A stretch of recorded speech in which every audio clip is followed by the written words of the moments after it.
All right, Shalom. Before I get started, I want to give all the glory and honor to Yahweh Bahashim Yahushai Bahashim Rakah Kodash. Double honors unto my apostles and elders of Great Millstone. Peace and safety to all the sincere Akim that's out here pushing this word in truth and in all sincerity. Shalom. All right. And excuse me, a little gassy. Just want to do this lesson. Don't necessarily have anything in particular that I wanted to speak on per se. It's giving space for the Spirit to lead me. Well, as I was about to cut this on, the main one thing that I guess I'll say was on my mind was the MOTB. It's still a heavy controversy in the land, in the knowledge of, in the world of Israelites, which is kind of crazy to say the least, in my opinion. I was meditating on that this morning. As the Spirit, just talk on this.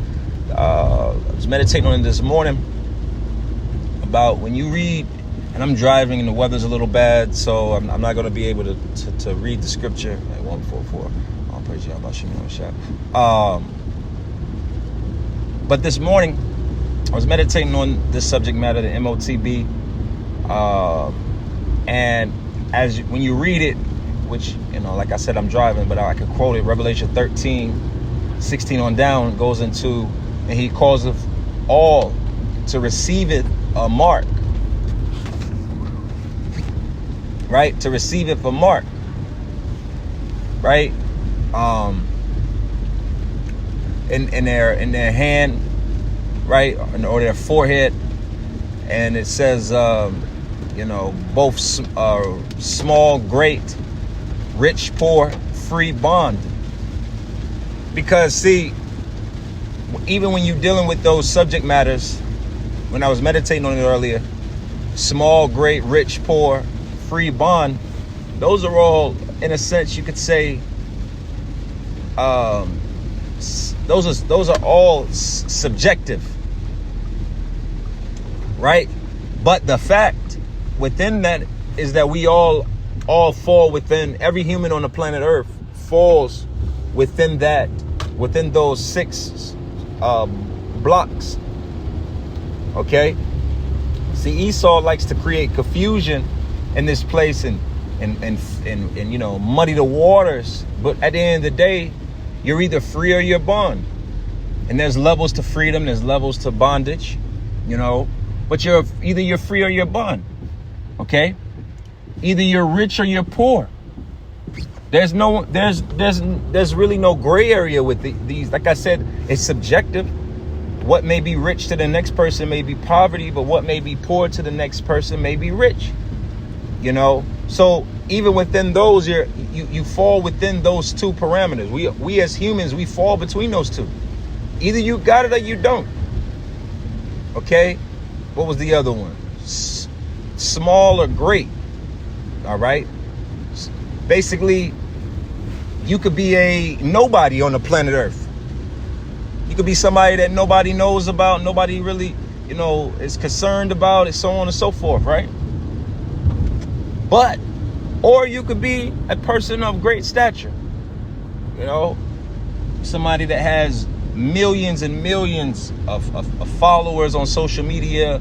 If you bring up the name, that you've heard of them, locally, nationally, internationally, from a person like Andrew Tate, for a while in there, I believe, was considered the most Googled, most popular. At one point, he's probably the most popular man in the world. I think he was the highest Google searched man or person, right? And overtopping Donald Trump.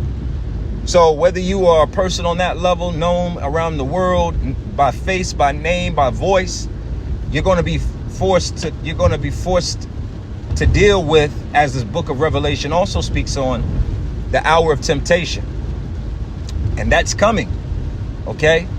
See, these are major components of prophecy and within the Holy Scriptures that if you're sincere, you should see this and understand this. You know, especially this late in the game.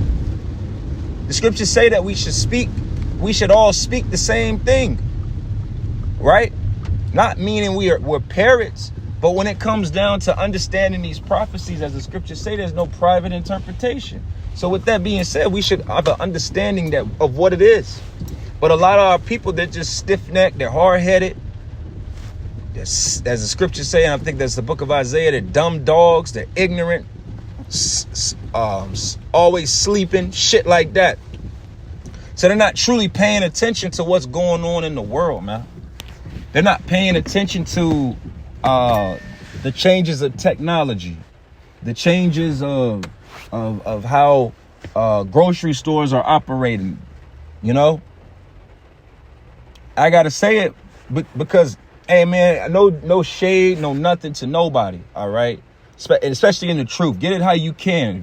If you gotta eat and you living on food stamps and whatever the case may be to provide for you and yours, hey, I'm not judging you. All right, but I'm speaking to the point of within our people have this mind frame. They have this food stamp mind frame on them. You know, this mind frame of pulling out a cardboard folder or stamp book of food stamps. Our people are very slow when it comes to things.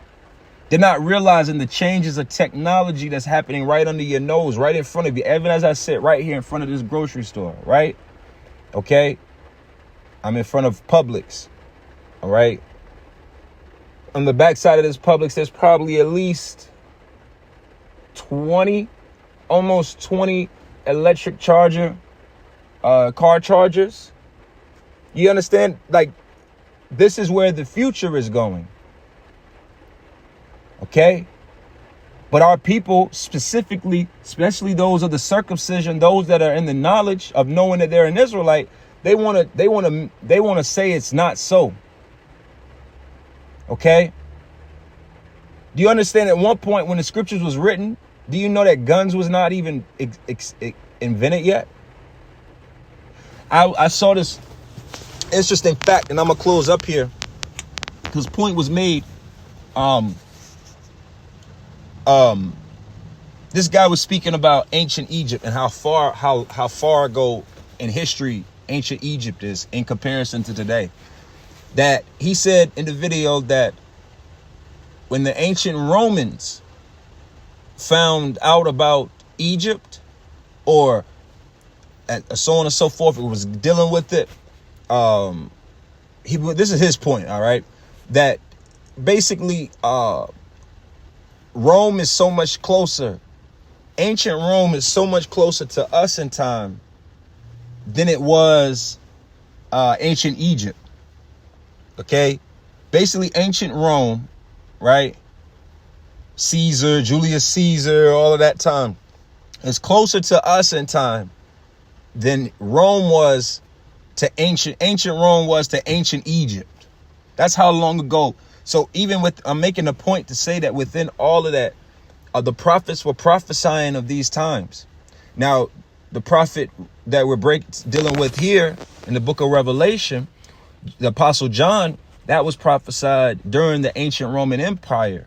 So even with that, what kind of weapons were they dealing with? Okay, they weren't dealing with actual AK-47s and M16s and Glocks and things of that nature. Time had to progress.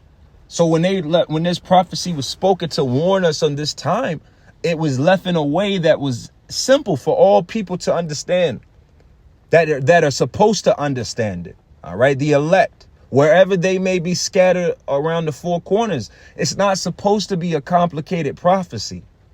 But Jake want to make it complicated. Okay? A lot of us, and this is what this is another stupid form of complication that's unnecessary. There's a lot of people, I've heard this, they don't want to believe that the RFID chip is the MOTB because the so-called white man knows that, right? It's pretty simple and pretty in your face because, again, as I just said, Revelation 13:16 on down, it's not supposed to be hard. All right? It's not. There are deeper sayings within the Holy Scriptures than Revelation the 13th chapter 16 on down, dealing with the MOTB, the image of the beast, and so on and so forth. Now, that's not, like I said, I repeat, the scriptures, the Lord said in John the 17th chapter, I believe, that my sheep hear my voice. So if you're the sheep of the Lord, you're going to hear. But it's not a hard saying. The Lord, if you're supposed to get this, you're going to get it. From north, south, from one point of the earth to the other side of the earth. Because it's not just an American thing. See, Jake, in these camps, these other camps, they love to push this narrative of, well, what about all the people over here and over there? Do you not understand how this system is set up? That is where the image of the beast comes into play. The image of the beast is the system that all of these countries have been quietly, covertly, and overtly converting to. Okay? That's the image of the beast. So when the image of the beast is implemented within these systems around these systems around the world, the MOTB will then come along to tie you into it. This is not a hard, complex thing if you just sit back and consider and listen and look at really what's going on in your world. As the scripture saying, I'm going to close up here, Habakkuk the 2nd chapter. Though it tarry, wait, for it shall speak. It shall surely speak, and it's speaking. So with that, hey, don't take it, man. All right. Shalom.